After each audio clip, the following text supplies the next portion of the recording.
Hi, everyone. I'm Sam Osterhout. I'm the executive producer here at Lincoln Square, and it is Wednesday. It is Wednesday morning, right? It's Wednesday, Yes, it is. Wednesday morning, which means it's time for White Christian Nationalist Watch with Andra Watkins. I just called it that for fun right now. How you doing, It's Andra? I'm good. How are you? It's great to be here. It's always great to be talking about this and to see you, even though Yeah, it's so depressing. it is, but A depressing topic. it's a I got that file I told you about.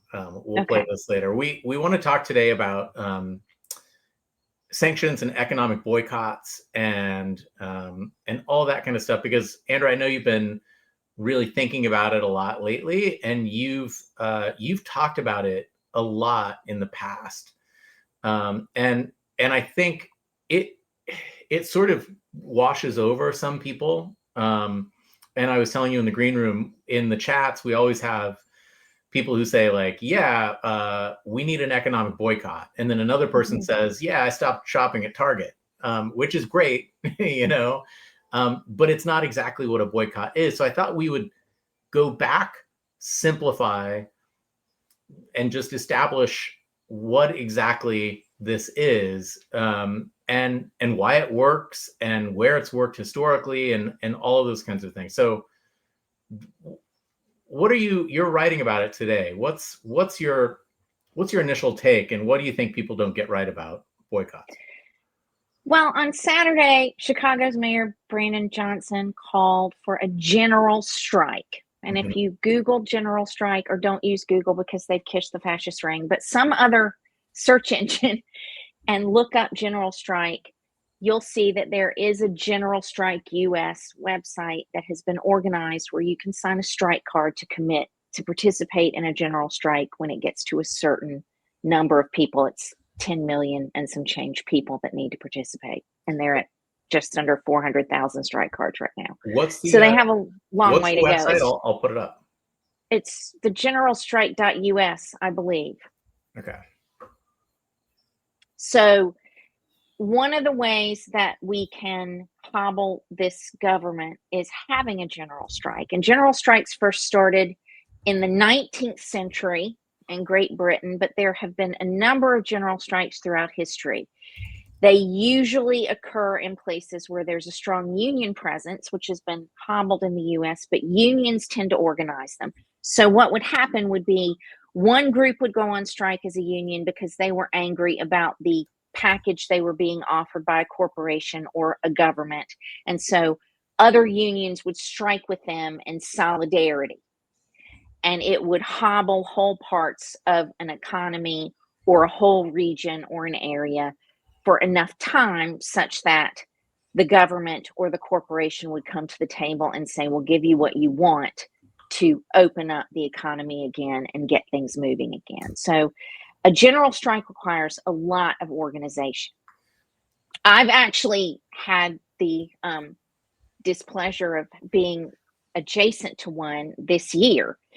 A lot of people don't know this about Argentina, but we've heard Argentina in the news because our government's giving 40 billion taxpayer dollars to Argentina to bail out their populist dictator, Javier Milei, because of his economic policies. But what we don't hear in the US is that the people in Argentina have been doing a general strike of sorts for months.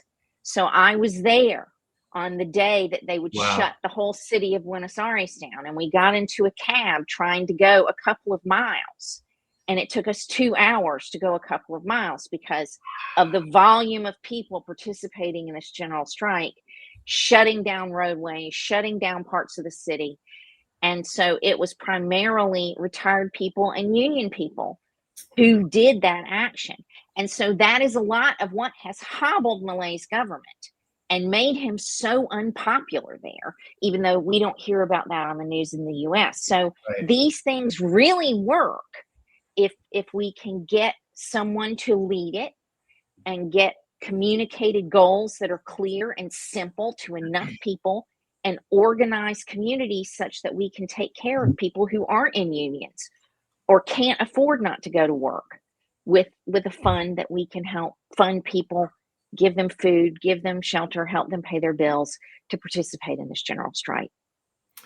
Yeah, it's when somebody says they've stopped shopping at Target or Home Depot, it's all like, yeah, you don't want to give your money to fascists or to people, right? I mean, so it's useful, but it's a little bit like recycling plastic.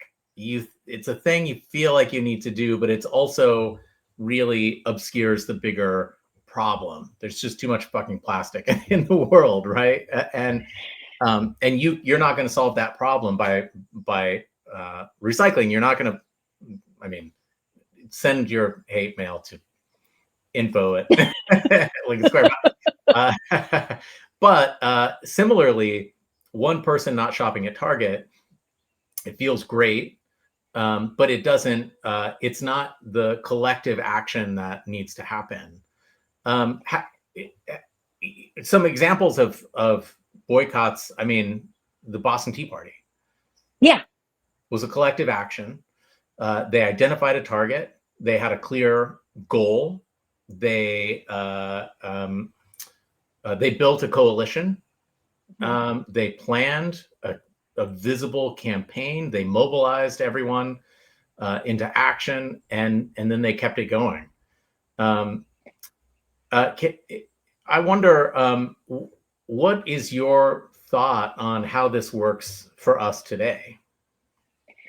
Well, the first thing that I tried to address in my writing about it, and Lincoln Square has also got a lot of tools and resources. Y'all have been writing about it too. So I tried to address this week the notion of convenience. I think Americans are addicted to convenience, a lot of them. And so we're really bad at striking. We don't know how to strike because we don't want to be inconvenienced. And the goal of a strike, in part, is to inconvenience as many people as possible, including ourselves, in order to get what we want. So it means planes don't run and trains don't run, and we have traffic jams, and we have blackouts and brownouts, and we don't have full shelves, and we have scarcity. We can't get everything we want when we want it. That's what striking means. It means we're inconveniencing ourselves and as many other people as possible so that we can have what we want and have the leverage to demand what we want and get those needs and demands met. So, if you look at Europe, countries in Europe are so much better at striking than we are. Yeah. And I wrote about one of those yesterday. I live in northern Spain, and the hospital union decided to strike because they weren't having their demands met for better pay and better working hours and conditions and supplies. And they didn't just walk off the job. They organized groups of people to protest in the hospitals. So there were union members who were janitors who were in the hospitals every day, 24/7, not working, walking through with bullhorns, screaming their demands, throwing trash that they'd made everywhere, while people were trying to have surgeries, while people were having, healthcare crises. I'm sure the last thing some poor dying soul heard was somebody screaming into a bullhorn about what they wanted. But that is what they do to show that they're angry and they're striking. They make being in these environments untenable so that people will come back to the table and meet their demands. And they didn't just do that. They marched in the streets every day too. They organized in front of City Hall and trashed City Hall every day. And the city workers couldn't keep up with the amount of trash that they were throwing in the public places. So, they're hardcore in Europe. In a lot of these countries, when they strike, they mean business. And we don't really do that. We don't really want to be inconvenienced or be inconveniencing other people. Right. As part of striking. So it's really important that we as a society get over that mindset that we don't want to be inconvenienced. Doing a strike like this is about being inconvenienced, sometimes severely, and we need to be okay with that. Yeah, I think it's like, if you think about it, it's one major reason that the right hates unions. because it's a collective body that can make powerful decisions and enact powerful actions. And that doesn't work for corporatists or the corporate elite or the oligarchs. They don't like it. There's also, I mean, we think about Cesar Chavez and the United Farm Workers. What happens if suddenly the way we source our food stops? Then things usually change quickly. when people plan general strikes, and there's a museum of protest online that you can go to and read about different general strikes throughout history and what common threads made those strikes successful. But one of the things that makes a general strike successful is the people who are going on strike make strategic decisions about what they're going to continue to provide and make sure happens for people. Like, we don't want people to be starving, Right. but not being able to get exactly what they want at the grocery store. We don't care so much about that, but we don't want people to be starving. So they make strategic decisions about what they're going to continue to allow to happen to cause maximum pain, but not have things like severe suffering and death happening. So that's part of defining what the general strike will be and what the terms and conditions will be at the top, so that we're providing things that people absolutely must have as part of the general strike. It's got to hurt the top more than it hurts the bottom, or at least the bottom has to show the resilience that they're willing to suffer. Yeah. I was going to say, I know we've talked about this today and a minute ago. Do you think Americans have it? Do you think we have it in us to suffer? I don't know. And that's one of the things that I keep saying and have been saying since the election, was saying even before the election. We can suffer now, even though we don't want to. There's still gobs of Americans who just want to keep their heads down and think we just need to ride this out and get to the midterms or get to 2028, and then we'll vote all this out and things will get back to normal.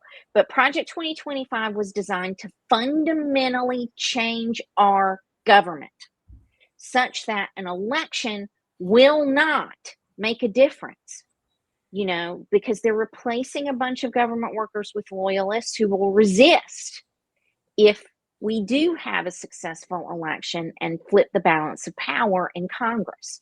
So this has been designed to not be easy to undo and to take a lot of work to undo. So we're going to have to do things that are uncomfortable for us if we want to stop it. Or we're going to be living years or decades with a lot more discomfort and inconvenience and pain than this temporary pain and inconvenience would cause us. And that's another thing about Americans that I think is hard. We are not hardwired to go to delay gratification or to defer things or to think, if I have this pain now, then later things will be better. We just aren't hardwired that way. I mean, I even struggle with that in my own workout practice and stuff. This pain sucks so much while I'm doing it. But I want to look different and I want my body to look different and whatever. And this is like that. We've got to commit to suffer. We've got to commit to be inconvenienced so that we won't live under a fascist boot for years or decades, which will be so much worse and so much more painful. Yeah, I agree. I think, Masha Gessen, the journalist, the Russian journalist and dissident, has said that when Putin's grip on power started to tighten, that everything felt relatively normal. There was a lot of tumult and, a lot of chaos and a lot of confusion. But obviously in, the former USSR, that had been part of the course. But they said that their, friends who had good jobs just continued having their jobs and eating dinner at each other's apartments and having this little life as they sort of slipped into this autocratic system, and things got dramatically worse. And now, of course, among other things, they're sending all of their young men into a slaughterhouse in Ukraine for Mhm. no real reason. I mean, this is what happens with autocrats. They make bad decisions that aren't in your best interest ever. And you Go ahead. and you don't realize it until you do. Everything feels normal until it doesn't. And that hits different people differently. Peoples of color in the United States have always dealt with some of this. They've always had to think about a predatory police force. They've always had to think about aspects of a predatory government. So there are people in our society who have always dealt with this kind of thing. And I want to acknowledge that. And we can learn a lot from them about how to treat this government. I mean, the Rainbow Coalition was another example of how to pull back, to refuse to give your money and your attention to an oppressive system and take care of each other. Mm-hmm. And enable people to opt out of that system as much as they could, take care of each other, depend on each other. And like you said earlier, there was so much discontent on that at the top that they killed some of those people who were organizing and who were leaders of that, because people being able to opt out of oppression makes oppression not work so well. So, it's really important that we develop these tools to opt out of as much of this as possible and deny our attention, deny our money, and deny our labor when the time comes, so that they can't, because then they collapse. Fascists need bodies to grind up to be successful. And they start in a certain place, but that's not where they'll end. I mean, I think people who look like you and me are the hardest people to reach, because a lot of us have never really thought about a predatory government or a government that would do things. We've never had to. Yeah. And so it requires listening to people who have had to do that their whole lives, who have had to have their grandmothers and their aunts teach them how to drive a car without getting killed, how to go jogging without getting killed, how to go into a store and shop without getting arrested for shoplifting, and all those kinds of things, and listen to those people about how to handle this kind of group.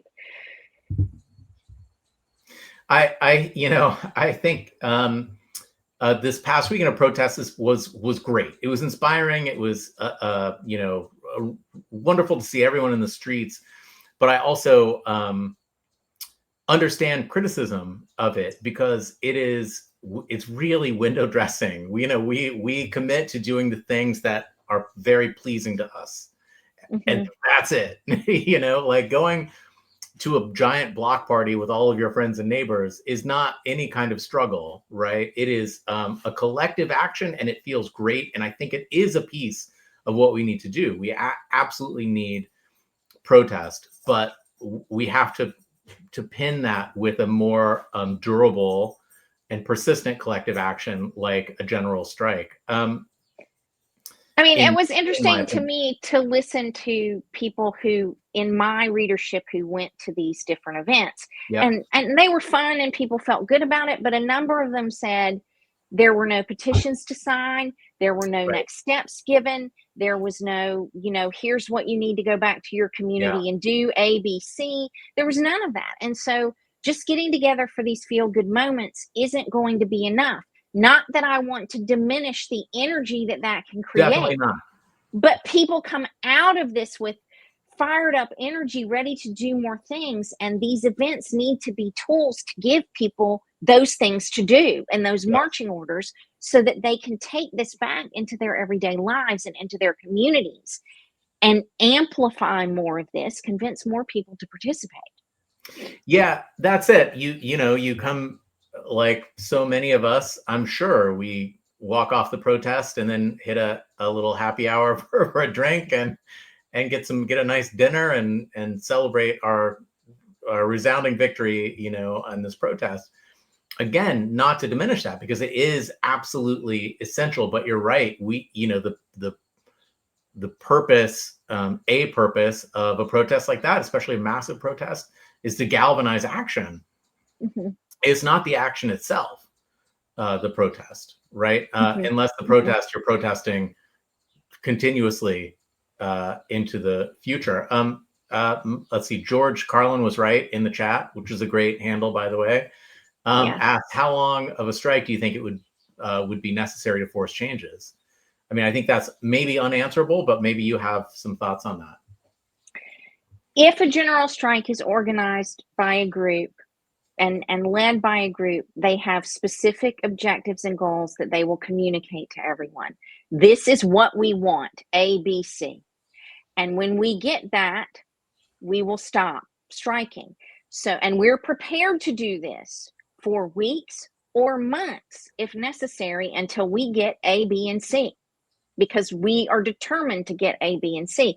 And that's what they communicate to all the people who are participating. When we have A, B, and C, we will call off the strike. So you have to be ready to do it potentially for months. And that's another criticism that European friends in particular have given me as an American is, you know, y'all can't do this just on a random Saturday.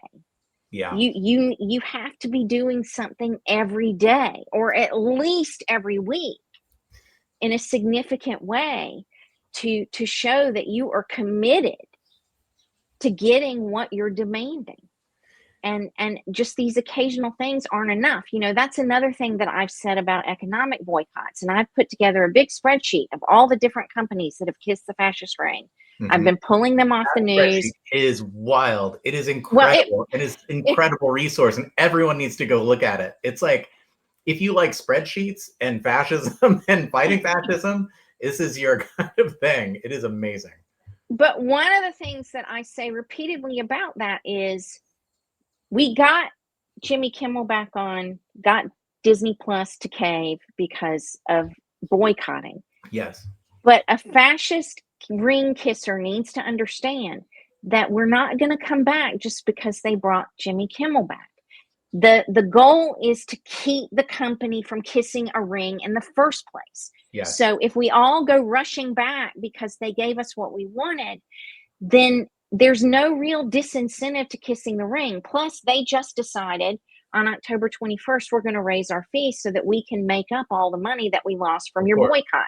So if you go back, you're just giving them more money for your boycott. So it's important to be committed to saying, I'm not going back to these companies.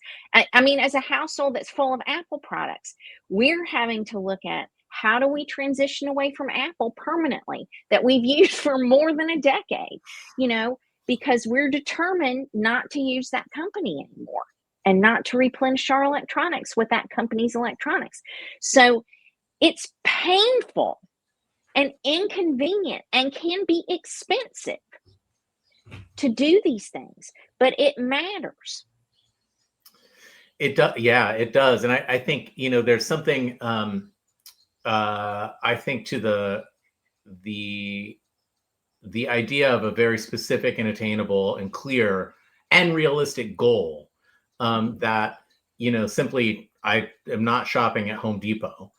Like, you need to be able to articulate with your coalition what the end goal of this particular boycott is. And I think, mm-hmm. you know, we think about the bus boycott in Montgomery, right? Again, the Boston Tea Party, you know, these strikes had very actionable and clear targets and goals. And even Jimmy Kimmel was successful because it was a very simple and articulatable, if that's our word. It's not very articulate, that word, but anyway, it is a goal that is very clear. Mm-hmm. We want Jimmy Kimmel back on the air, and we are going to cancel our things. And then Jimmy Kimmel comes back on the air. I think it becomes a little more challenging, and I'd love to get your thoughts on this. Americans are a little schizophrenic in their, especially on the left, their wants and desires and needs and issues and causes, right? And you can go, when you go to those protests, you see there's a million different signs from, from Gaza to oligarchy to, king, not having kings, to ICE, to this, to that. How do we build a clear, do you think it's possible for the left to build a clear set of actions that are bigger than Kimmel, but still focused enough to bear results? I think the group Represent Us does a decent job. For me, for more than a decade, the seminal problem in America has been money and politics. Yes. And that is true, whatever issue you're talking about on the left. Money and politics and the ability for stupidly rich people and obscenely wealthy billionaires and dark money nonprofits, foreign entities, to buy our politicians is, to me, the baseline problem that we have. But that's my opinion. We need a leadership group that defines those goals clearly, defines what we want, and says this is what we're going to do to get what we want. I think demanding that we strip all money out of politics and have elections that are, tightly defined time frames, that are publicly funded, that have no billionaire money or foreign money, would take care of a lot of our problems. But that's my opinion. Right. That's not something that has been tested or proven that a group of people could get behind. But that underpins all of these groups on the left who have their specific thing they care about. And that's one of my big criticisms with the left. You have your specific thing you care about, but you don't drill down to the underlying thing that's causing that thing that you care about to be something that's a problem. And so for me, it's the money that underpins all of this. I 1,000% agree, and the chat does as well. So we must be right.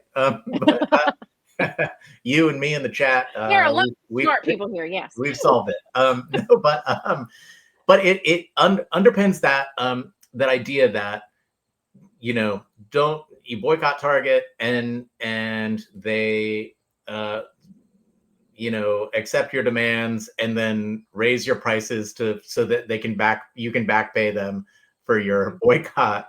That will continue until this system of corruption ends, right? And that's it starts with politics.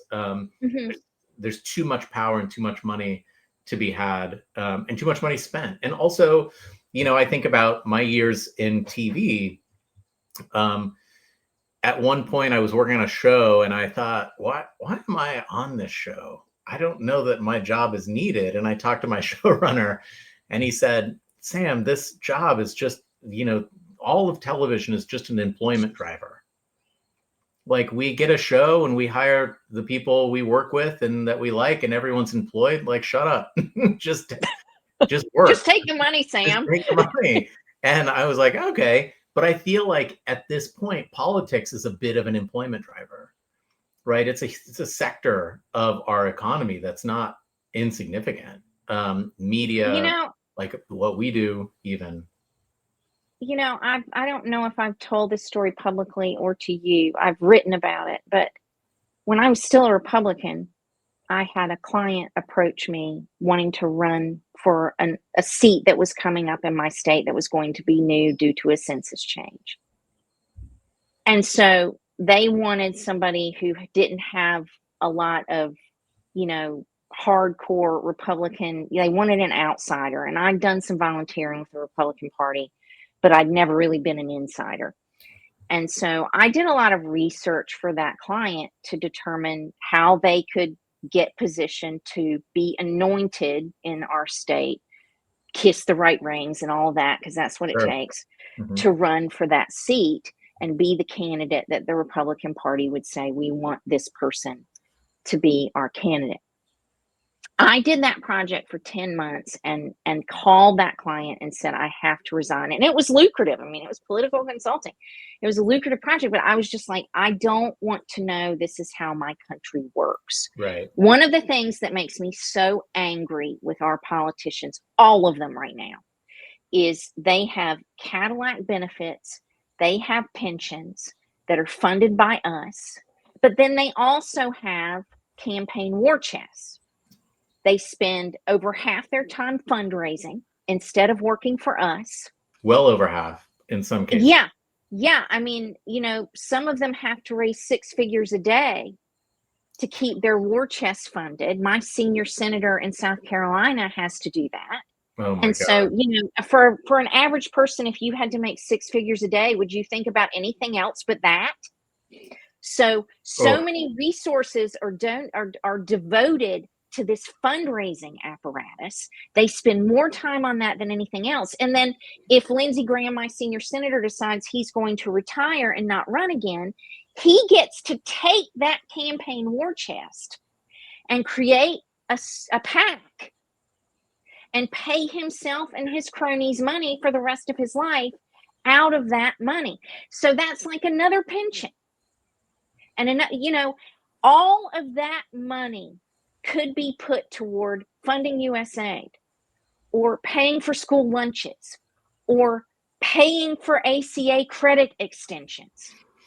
But people on both sides of the aisle want this money to fund whatever crap they want to do after they leave Congress. It's a both party problem, and it really is a money problem, and it's something that must be addressed for any of the rest of our issues to be heard and seen.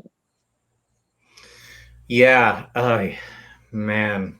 I mean, all right. So we're gonna boycott. We're gonna get there. We're gonna do it.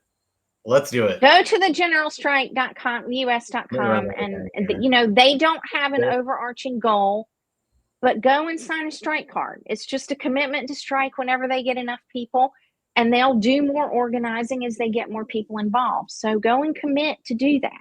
Who knows if you'll ever have to. Right.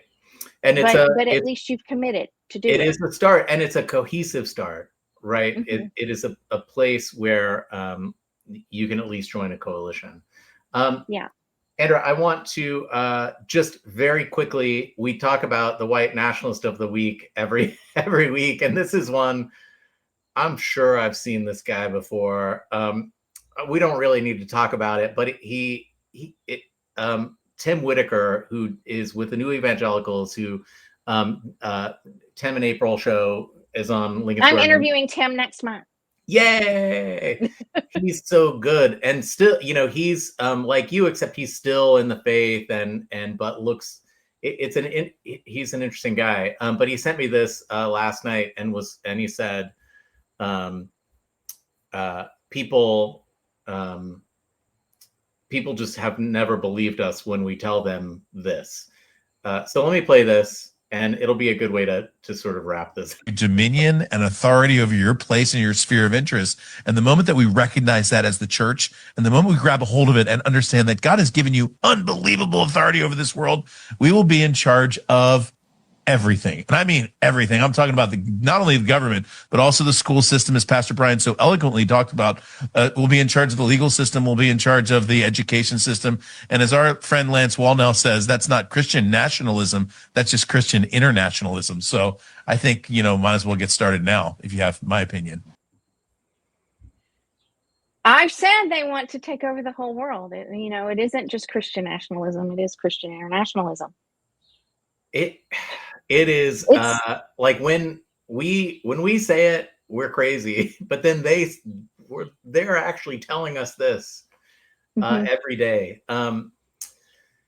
Well, that's a sad place to end. But everyone in the chat and watching now, thank you for coming, and go to generalstrike.com, generalstrikeus.com. To get involved, and I'd love to hear about your experience with Boycott, what you think we need to do. I'll repost this conversation. Please leave comments. or you can go to Lincoln Square's chat or Andra Watkins' chat at For Such a Time as This. And if you don't subscribe to her Substack, you really, really should. Andra, thanks for joining again. Thanks. It's always great to be here and see everyone. I know our conversations aren't always fun, but they're necessary. So I think thank they're fun you. and necessary and scary and happy and all of the things. Yeah. All right. Thanks, Andra. See you next week. Okay. Bye, everybody.